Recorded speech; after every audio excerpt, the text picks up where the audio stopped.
Silakan duduk. Shalom, apa kabar? Sungguh baik? Luar biasa. Masih ingat kemarin malam kita sharing soal apa? Waktu. Sejarah. Apa yang pernah dibuat oleh Tuhan, yang sudah dibuat oleh Tuhan akan bagaimana? Bukan akan tetap ada. Oke, kalau lupa buka ayatnya. Pengkhotbah 3 ayat 14. Banyak yang lupa. Baru semalam pada. Udah belum 24 jam. Jangan marah ya. Kenapa omongan orang 20 tahun lalu masih ingat? Betul? Kenapa yang Tuhan ngomong belum 24 jam sudah lupa? Betul? Betul. Karena omongan orang kita renungkan. Betul tidak? Perkataan Tuhan kita nggak pernah renungkan. Betul? Ini ampuni kami. Betul? Ya, ini cuma ngomong jangan tersinggung. Mana lebih gampang dihafal? Omongan Tuhan atau omongan mama mertua? Ditanya kok jauh. Perbandingannya, ayo. Omongan Tuhan atau omongan mama mertua lebih gampang dihafal? Ayolah ngaku. Walaupun ada yang nggak punya mertua, ngerti. Ayo, lebih gampang menghafalkan omongan siapa? Mertua. Mama mertua, betul. Kenapa? Karena kata-kata mama mertua direnungkan terus. Sambil mandi merenung, kenapa dia ngomong gitu ya? Sambil kita jalan merenung, kenapa dia ngomong begitu? Makin lama. Kan itu yang Tuhan katakan pada Yosua. Perkatakan kitab Taurat ini, betul? Ucapkan apa itu, renungkan itu siang dan malam, maka kamu akan berhasil. Jadi betul. Kenapa ada orang-orang bisa jenius, bisa pandai? Karena merenungkan ilmu yang mereka pelajari. Kalau firman Tuhan kita renungkan siang dan malam, hasilnya luar biasa. Oke? Nah, maka itu belum 24 jam sudah lupa. Karena tidak direnungkan. Contoh yang lain lagi. Mana lebih gampang dihafal? Diingat bukan dihafalnya. Kita utang dengan orang atau orang utang dengan kita? Orang lebih gampang diingat. Ayo, dengar. Nah, jadi kalau kita utang dengan orang, Lupa. tapi kalau ada orang utang kita, nah, kenapa? Karena direnungkan. Duitku di situ sekian, duitku di situ sekian, direnungkan tiap hari. Jadi ingat. Tapi kalau kita utang orang, nggak pernah merenungkan, karena kita berharap orangnya sudah lupa. Betul tidak? Itu namanya kurang ajar. Ampuni kami, oke. Udah, Pengkhotbah 3 14. 1, 2, 3. Ayo, aku tahu bahwa segala sesuatu yang dilakukan Tuhan akan tetap ada untuk selamanya. Hal itu tidak dapat ditambah dan tak dapat dikurangi. Tuhan berbuat demikian supaya manusia takut akan Dia.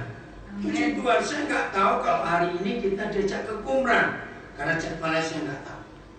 Tapi luar biasa. Ingat nggak apa waktu kita ada di Qumran tadi? Tempat tandus seperti itu. Seharusnya untuk menyimpan sesuatu yang bisa rusak, harusnya tempatnya bagaimana? Yang bagus, yang tanpa yang tertutup rapat rapi. Itu di padang tandus, padang gurun, nggak ada orang. Firman Tuhan tersimpan sekian ribu tahun. Bayangkan.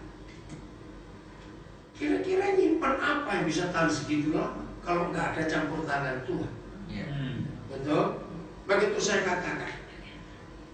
Ketika banyak orang meragukan kitab suci kita, Ya, pasti sudah pernah dengar orang berkata, ya kan orang itu bisa salah nulis, bisa salah terjemahan. Iya memang. Nah waktu mereka membantah itu, kita nggak punya bahan untuk mengcounter, ngerti ya? Untuk membuktikan, karena memang belum ada. Bayangkan baru tahun 1947, kok bisa ada anak gembala orang Beduin, namanya Muhammad kan, yang kehilangan dombanya. Dia cari, ya kita bisa bayangkan melihat tempat seperti itu, mau cari pakai apa? Misalnya punya helikopter, nah kalau dombanya masuk ke dalam gua, dalam kamar bisa masuk. Ngerti kan? Jadi Tuhan yang bekerja.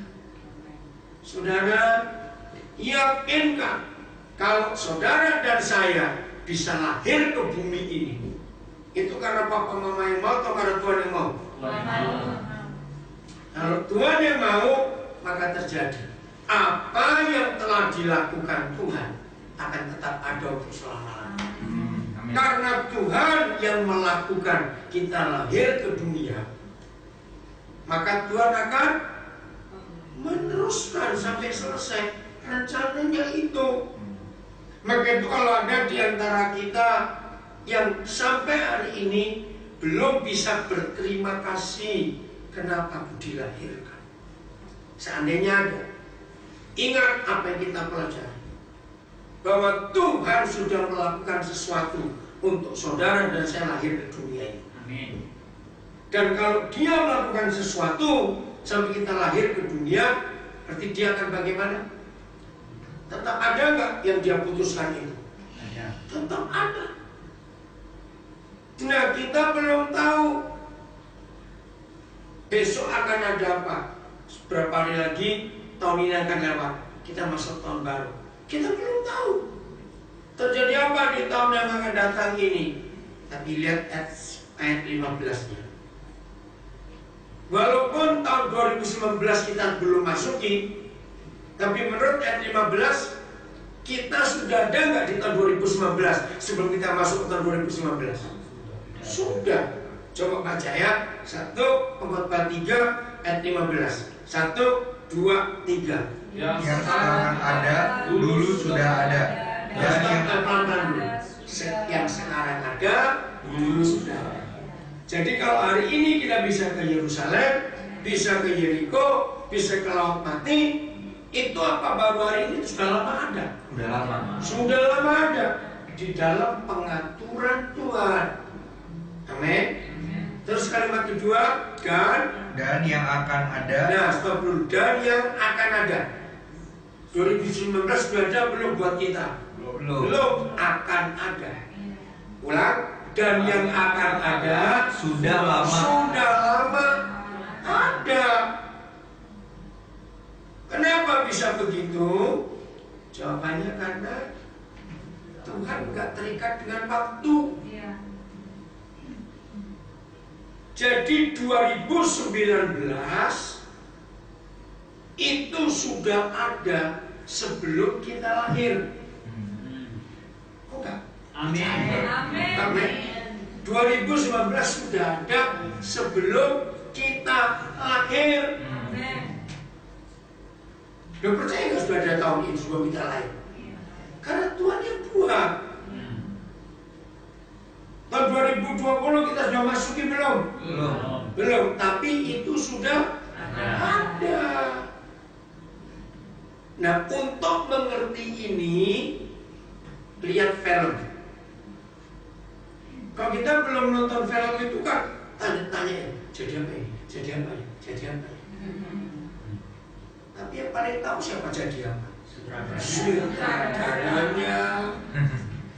Amin. Amin. Nah, Tuhan itu sutradara untuk hidup kita, penulis cerita. Maka itu yang akan ada buat kita untuk film itu mau jadi apa, kan masih akan ada, karena kita belum tahu. Tapi sebetulnya ceritanya sudah ada atau belum? Sudah ada. Sudah ada. Naskahnya sudah ada. Naskahnya sudah ada. Dan bukan cuma itu. Sekalipun naskah tertulisnya belum ada, tapi naskah itu sudah ada di otaknya, di pikirannya sutradaranya. Ya atau tidak? Maka itu hidup mengikuti jalan Tuhan itu luar biasa. Nah, pasti ada yang mikir, kalau gitu apa yang Tuhan rencanakan, yang Tuhan buat, bisa dong yang jelek buat kita? Tidak. Ada 2 ayat. Kita buka pertama Yeremia 29 ayat 11. Ayo lihat ayat ini. Sungguh luar biasa. Yeremia 29 ayat 11.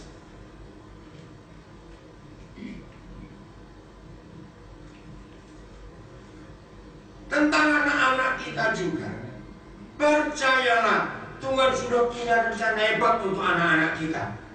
Amin. Tidak usah takut, asal kita tetap menurut dengan jalan Tuhan. Udah, kita baca sama-sama Yeremia 29 ayat 11. 1, 2, 3. Sebab aku ini mengetahui rancangan-rancangan apa yang ada padaku. Stop. Sebab aku, siapa akunya di sini? Tuhan. Tahu apa? Rancangan. Apa kata rancangan? Planning, rencana. Rencana apa? Kehidupan kita. Aku tahu rancangan-rancangan apa yang ada padamu, padaku, mengenai kamu. Nah, siapa yang paling tahu alur cerita untuk buat film? Tuhan. Sutradara. Yang buat naskah. Betul nggak? Mau jadi apa dia ngatur. Betul? Kita belum tahu apa-apa. Ini yang luar biasa. Tahu. Maka itu saudara, kalau kita bisa hidup dengan Tuhan itu indah sekali. Amin. Nah, apa rancangan apa? Rancangan damai sejahtera. Damai sejahtera, bukan Rancangan kecelakaan. Terus untuk memberikan kepadamu hari depan yang penuh. Haleluya, yang penuh harapan. Hari depan yang penuh harapan. Dengarkan, buat kita hari depannya sudah nyampe atau belum? Belum. Tapi buat Tuhan hari depannya sudah nyampe belum? Hari depan kita sudah. Yeremia 29 ayat 11. Maaf ya warga Ciok, kalau saya harus memberi contoh ini, sebagian besar kita tahu. Anak mereka yang kedua berapa kali pacaran putus. Sempat khawatir mereka. Aduh, mau jadi bagaimana nanti? Nggak ada yang pernah ngerti. Setelah lewat proses yang begitu ruwet rasanya, Tuhan luar biasa. Amin. Nggak ada yang tahu skenario Tuhan. Maka itu untuk setiap orang tua yang sedang mikir anak-anaknya, kembalikan anak itu kepada Tuhan. Apa yang Tuhan skenariokan, tuliskan naskahnya, biar dia jadikan. Nah, masalahnya jangan tersinggung.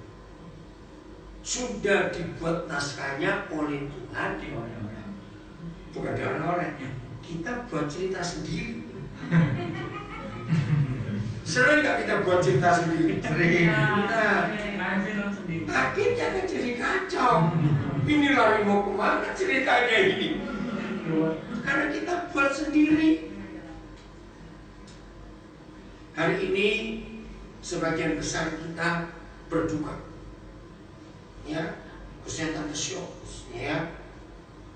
Salah seorang guru kami meninggal tadi pagi di Surabaya. Ada beberapa yang dari Belanda. Saya nggak kenal keluarga ini sebelumnya. Kira-kira 9 tahun yang lalu, dengan 2 anak, mereka tinggal di Den Haag. 1 anak. Oh, 1 anak waktu itu. Yang satunya lahir di Jakarta. Oh, maaf, 1 anak ya. Gitu.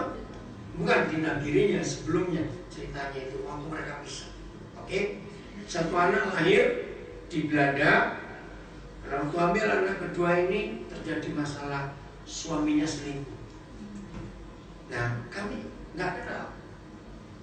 Ketika suaminya lari, ninggalkan istri yang hamil anak kedua dengan istrinya mas anak pertama masih kecil, nggak bisa hidup di Belanda, mereka pulang ke Indonesia. Nah, si istri ini punya teman ada di Busung, ya, di Belanda. Nah, temannya juga, teman ini teman baik kami. Terus bilang, Den, ada teman kami dari Den Haag, namanya ini. Dia itu ternyata guru. Bisa nggak ngajarin Nabire? Guru, silakan. Siapa mau jadi guru? Kalau ada juga boleh, ayo ngajar di sini ya. Tadi Pak Ojo bilang, berarti Den kamu kehilangan satu guru. Iya. Coba buka lamaran di sini. Siapa mau jadi guru? Tidak boleh. Guru apa saja? Asal jangan guru makan. Maaf. Guru makan. Maaf ya Bu.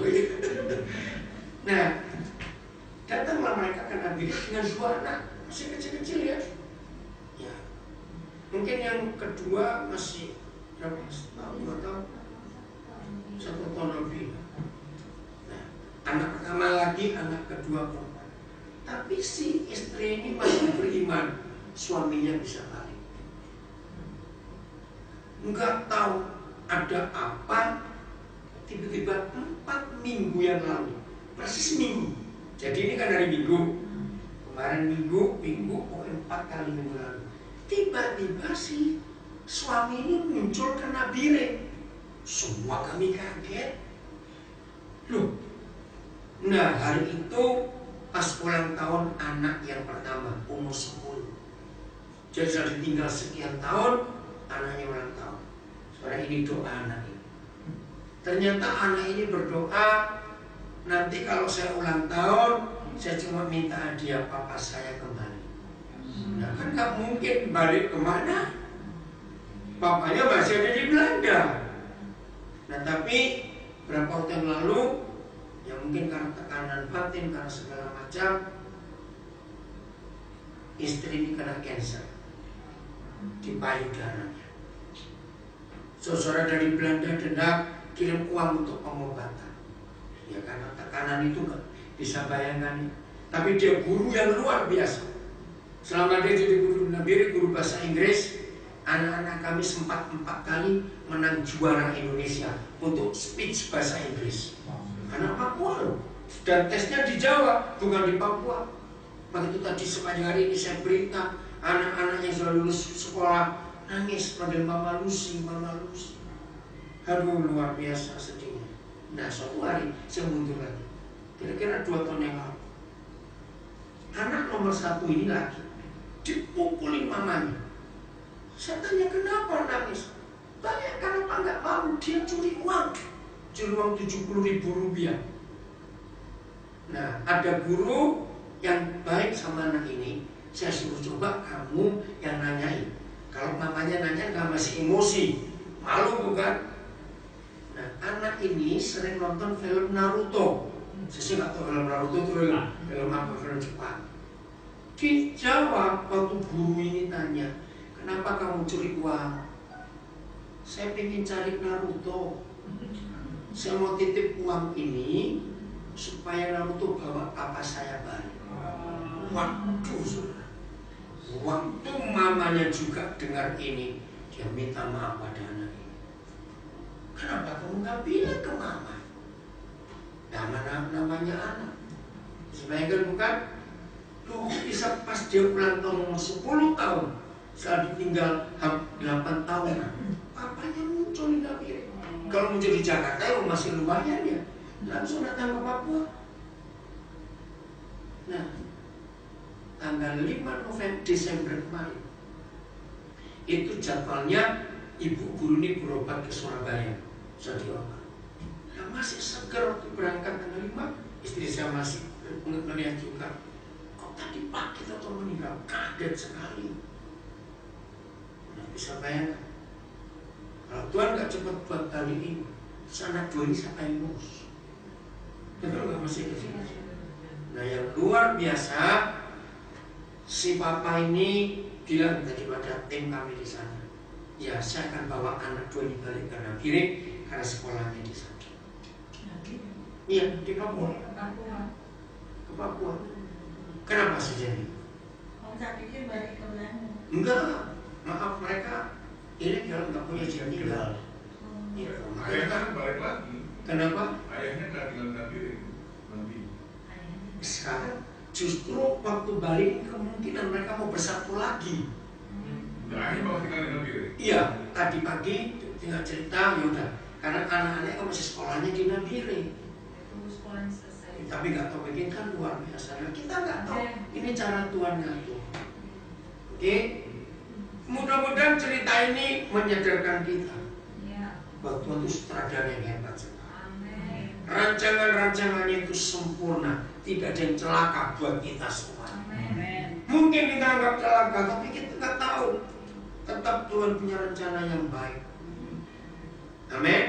Ayat kedua, skenario naskah ceritanya itu hebat. Yakobus 1:17. Yakobus 1 ayat 17. Nah, kita baca sama-sama. 1, 2, 3.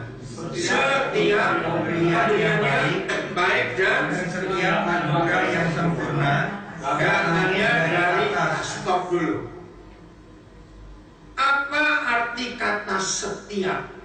Semua. Semuanya. Semuanya.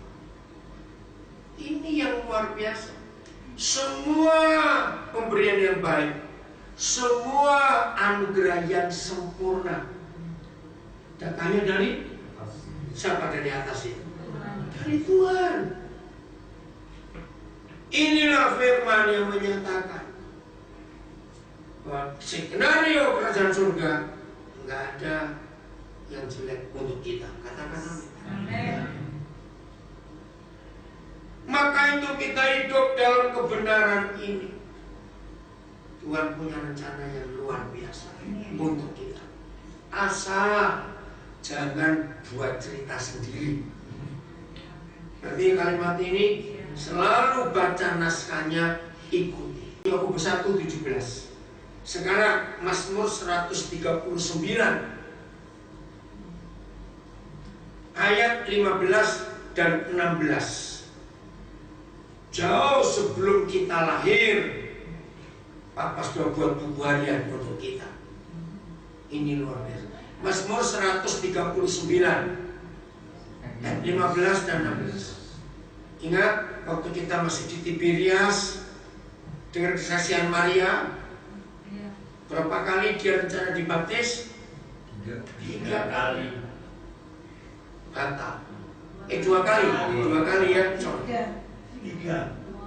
Dua kali batal, 3 kali ini jadi. Logikanya, masa dibaptis kok sampai gagal? Aneh bukan?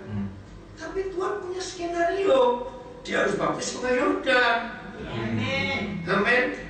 Coba kalau dibaptis di Delft, rencana pertama. Kedua, baptis di Singapura, ya kurang keren.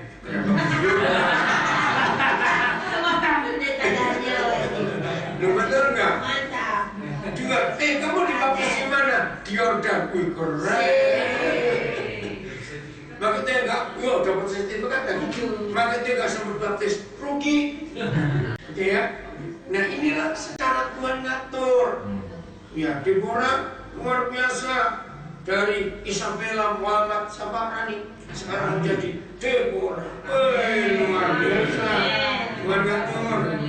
Nah cara Tuhan ngatur pakai Bu Yeni untuk ngajar. Niko ya Kusum. Ini cara Tuhan. Apa saja bisa Tuhan buat. Oke, jelas? Belum ya? Oh belum, 15 lupa. 1, 2, 3. Tulang-tulangku tidak terlindung bagimu ketika aku dijadikan di tempat yang tersembunyi, dan aku direkam di bagian-bagian bumi yang 139 ayat 15. Tulang-tulangku tidak terlindung bagimu. Sekarang ini pemazmur Daud itu berapa ribu tahun sebelum Yesus. Ternyata Ronsen, orang Jerman yang menemukan sinar X, maka itu namanya sinar Ronsen, itu nama orang. Orang Belanda. Orang Belanda, Ronsen Belanda, bukan Jerman. Belanda. Oh maaf, Del, oke maaf saya salah. Dengar, tahun berapa? Ini sudah ditulis. Kalau tulang-tulang kita ketika masih dalam kandungan mama terlihat di surga, ngerti nggak maksudnya? Berarti Ronsen kalah dengan Tuhan. Berapa ribu tahun sebelum Ronsen. Orang Delft ya, hebat orang Delft. Ini hebat. Ayo kita ngitung. Untuk sampai bisa melihat tulang bayi, itu perlu tembus berapa lapisan? Betul? Coba pegang perut semuanya. Kulit luar, terus dalam, sam-samnya berapa? Sam-samnya tahu sam-sam berapa tebel itu? Terus ada plasenta, ya toh spirnya, terus lagi ada air ketuban. Terus kita kan juga punya kulit, punya daging, harus sampai ke tulang kita. Lihat ayatnya. Tulang-tulangku waktu masih dalam kandungan, Papa di surga melihat, teliti sekali. Amin. Dia tahu. Kita direkam di bagian bumi yang paling bawah. Istilahnya itu soundproof, kedap suara, soundproof. Di dalam mama kita pun nggak tahu kita ini bagaimana. Ingat waktu Reka mengandung, kan zaman itu belum ada USG, sakit, dia menderita. Nah, dia lapor ke Tuhan, Tuhan, kenapa kalau aku harus menderita gara-gara anak ini? Terus Tuhan jawab, anakmu itu kembar. Zaman itu belum ada USG, jadi nggak tahu. Tapi anakmu ini nakal. Istilah saya orang Papua, mereka dua main bola, tendang-tendangan di dalam perut, maka itu mamanya menderita.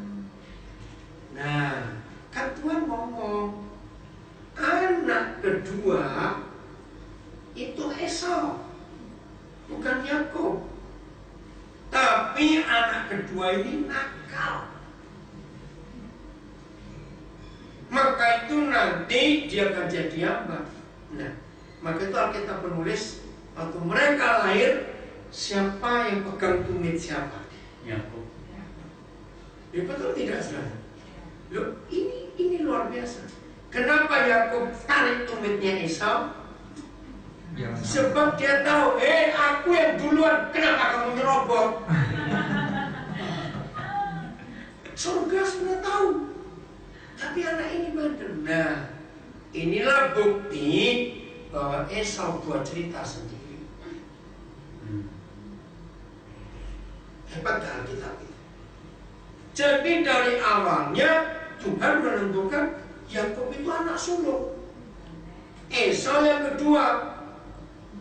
Nah, masalahnya Ribka nggak ngomong ke suaminya. Siapa suaminya? Ishak. Nggak buat Ishak anak sulung ya yang lahir duluan, yaitu Esau.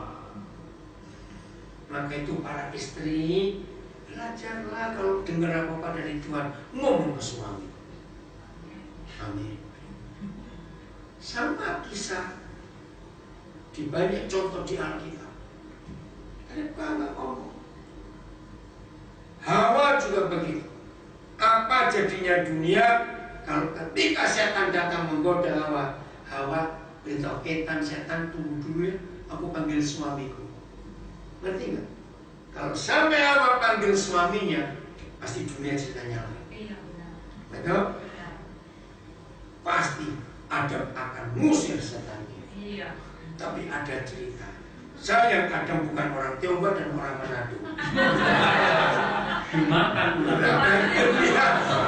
Ada orang Jawa dan orang Manado.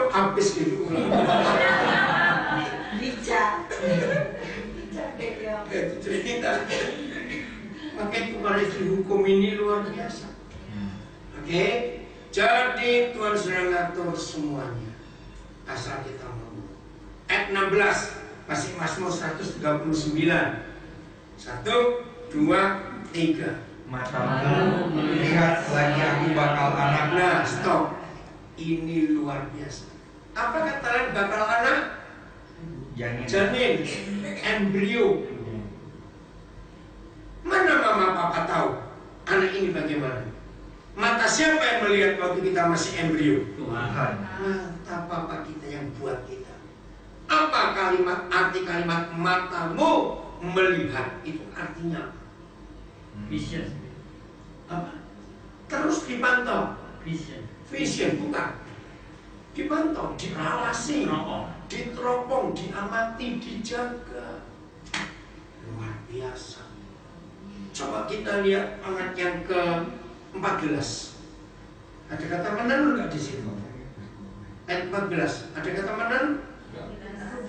13. Oh 13. Oke, baca 13. 1, 2, 3. Sebab engkaulah yang membentuk buah pingganku, menenunku dalam kandungan ibuku. Menenun. Tidak semua kita pernah lihat orang menenun. Bahasa Belandanya ada nggak menenun? Nah, Ryan. Naik ya, Ryan. Bukan hakan ya, Brian. Bayangkan itu berapa ribu lembar benang. Ribu loh. Satu lembar benang disusun, dimasuk keluarkan ke berapa ratus juga. Oke? Apa arti kata menenun di sini? Artinya begini. Apa bedanya handmade dengan buatan pabrik? Handmade nggak ada Spesial, tidak ada yang sama. Tidak ada buku di dunia ini yang pernah menulis bahwa semua manusia yang sejak dalam kandungan ditenun. Tidak ada buku yang menulis, hanya Alkitab. Amin. Dan kitab aslinya ditemukan di Qumran tahun berapa? 1947. 47. Siapa yang lahir di tahun itu? Ya. Oh, Pak Bojo, Josefa, siapa lagi tahun 47? Iya. Ngapain? Bayangkan, Tuhan jaga 1000 tahun. Jadi bukti bahwa kita ini tenunan 4 hal. 1, sidik jari. Ya. Saudara kabut, yang hidup sekarang berapa juta? 7.000 juta. 7 mereka 7.000 juta. 7.000 juta itu banyak atau sedikit? Banyak. Nggak ada yang sama. Ada orang yang jempolnya 1 meter persegi. Ngerti nggak maksudnya? Loh, bayangkan sekecil ini loh, jempol-jempol itu nggak ada yang sama sedunia. Dari mana ada cap jempol? Loh, nggak ada yang sama sedunia. Ini yang penting. Bayangkan, kalau barangnya gede, tidak sama, buatnya gampang. Ini kan kecil. Loh, sadar nggak? Nomor 2, retina. Nggak ada yang sama. Kagum. Nomor 3, letak gigi. Maka itu di negara maju, data penduduk nggak cuma tanda tangan, foto. Betul kan? Ini beda semua sedunia. Coba ini, coba gini aja Pak. Iya, saudara, ini luar biasa. Walaupun pakai gigi palsu, tetap nggak ada yang sama. Oke, ini yang kita harus percaya. Hebat bukan? Yang ketiga, yang keempat, rambut. Maka bukan cuma jumlahnya, bukan jumlahnya. DNA-nya nggak ada yang sama sedunia.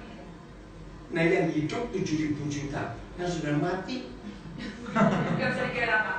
makanya, dan itu nggak sama. Kembaran. Yang akan lahir Beda. Enggak ada yang sama. Anak kembar satu telur pun beda. Hebat. Ini ayat. Kita ditenun. Nah, pertanyaannya, kalau Tuhan senjelimet itu, se-complicated itu, se-complicated orang Jawa bilang, kira-kira dia nganggur nggak? Coba dia nganggur nggak?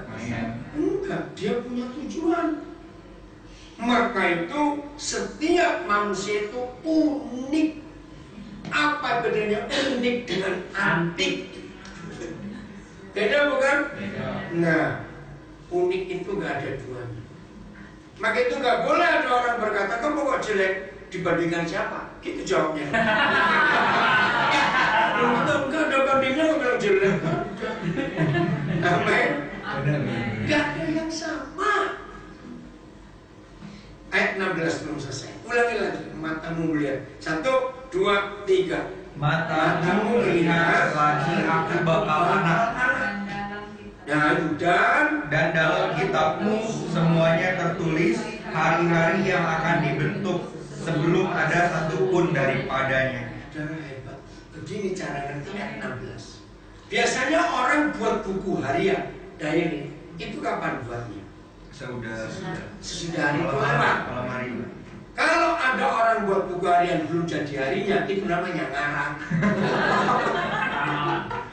Bukan ngarang. Betul? Iya benar. Nah, menurut ayat 16, hidup saudara, hidup saya sudah ditulis di buku harian Bapa di surga. Sebelum kita lahir, sebelum ada satupun daripadanya. Itu luar biasa.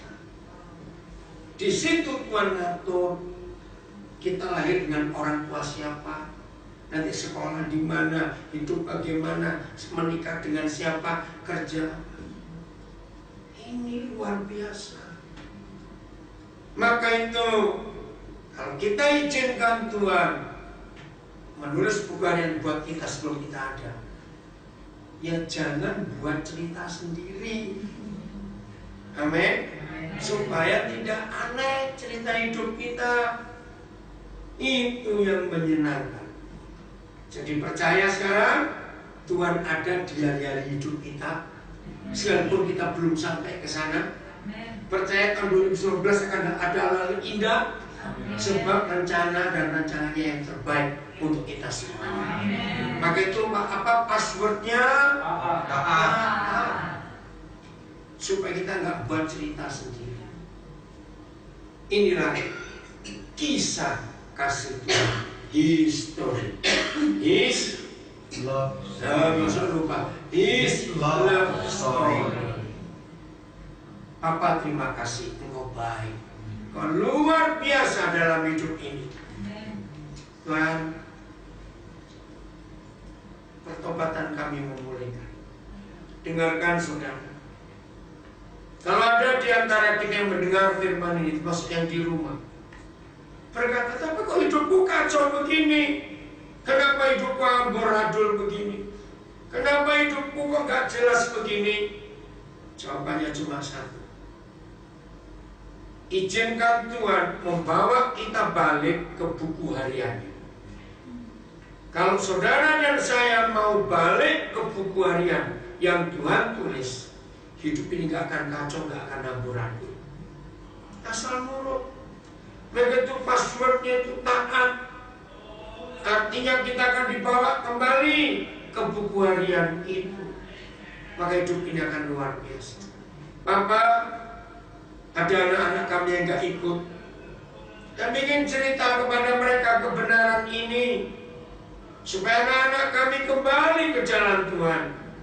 Bukan kami paksa, tapi kami akan ajak mereka baca yang tertulis ini. Beri kami semua tidur yang nyenyak malam ini, karena besok seharian penuh kami masih ada acara lagi.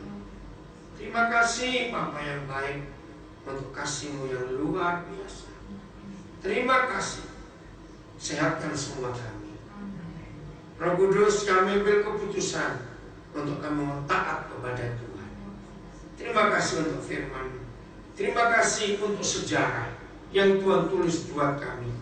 Sekalipun kami belum sampai ke hari itu, ternyata Tuhan sudah ada di situ. Apa sudah menulis hari-hari hidup kami semua. Maka itu tahun 2019 pun kami gak akan takut. Kami akan melangkah dengan berani dan percaya, karena yang Bapa rencanakan yang terbaik buat kami semua. Skenario dan naskah yang Tuhan tulis itu yang sempurna, yang the best. Dan kami mau ikut dalam nama Tuhan Yesus.